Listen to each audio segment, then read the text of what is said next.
Assalamualaikum warahmatullahi wabarakatuh. Halo teman-teman, dalam video ini kita akan membahas tentang materi perakitan. Nah, materi yang akan kita bahas yaitu yang pertama, pengertian perakitan, yang kedua, prinsip perakitan, yang ketiga, jenis perakitan, yang keempat, metode perakitan, yang kelima, faktor yang memengaruhi perakitan, yang keenam, manfaat dari perakitan, dan yang ketujuh yaitu desain untuk manufaktur. Nah, sekarang kita akan bahas satu persatu ya teman-teman. Yuk simak videonya. 1. Pengertian perakitan. Perakitan adalah suatu proses penyusunan dan penyatuan beberapa bagian komponen menjadi suatu alat atau mesin yang memiliki fungsi tertentu. Perakitan juga dapat diartikan penggabungan antara beberapa bagian yang satu terhadap bagian yang lain atau pasangannya. 2. Prinsip perakitan. Prinsip perakitan menurut Henry Ford yaitu A.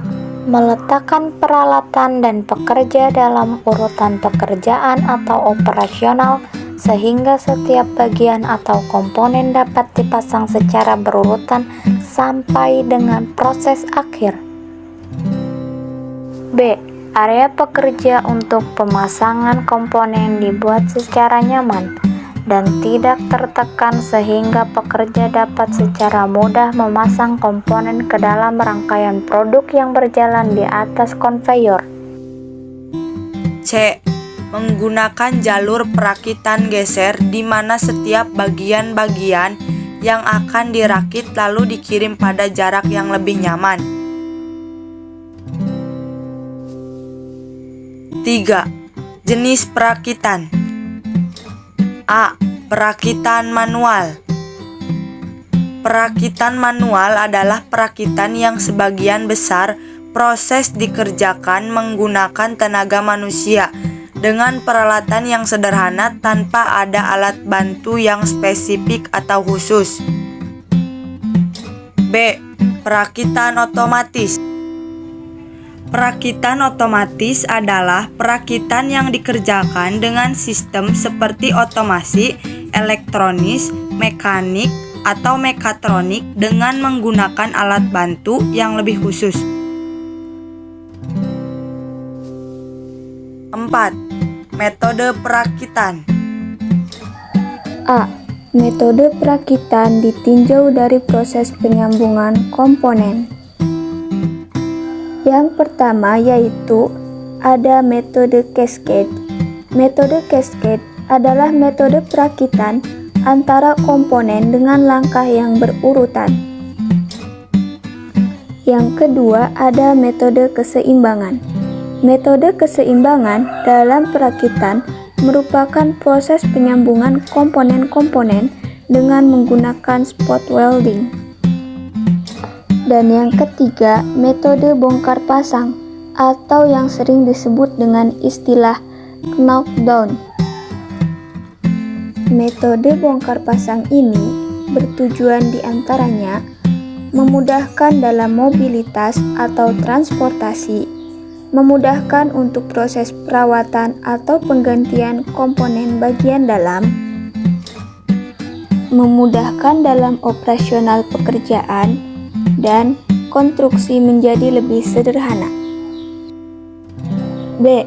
Metode perakitan ditinjau dari sifat komponen yang dirakit.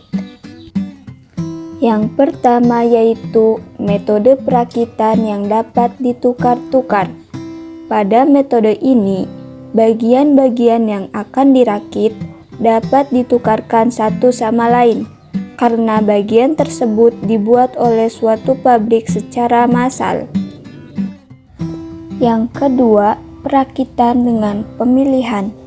Pada metode pemilihan, komponen-komponennya juga dihasilkan dengan produksi massal yang pengukurannya sendiri menurut batasan-batasan ukuran. Dan yang terakhir yaitu perakitan secara individual.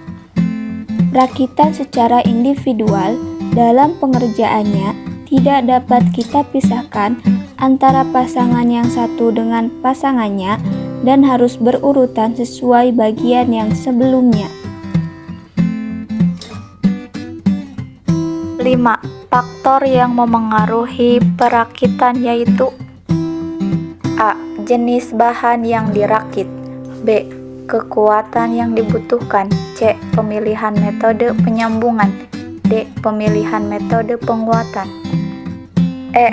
Penggunaan alat bantu perakitan. F. Toleransi. G. Bentuk atau tampilan. H. Ergonomis. I. Finishing. 6. Manfaat dari perakitan yaitu A. Pekerja tidak perlu mengangkat beban berat. B. Tidak ada posisi membungkuk yang menyebabkan kelelahan fisik pekerja.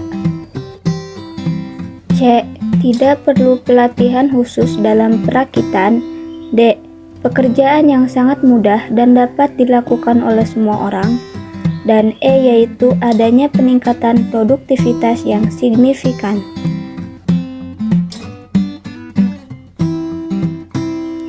Dan yang terakhir atau yang ketujuh yaitu desain untuk manufaktur.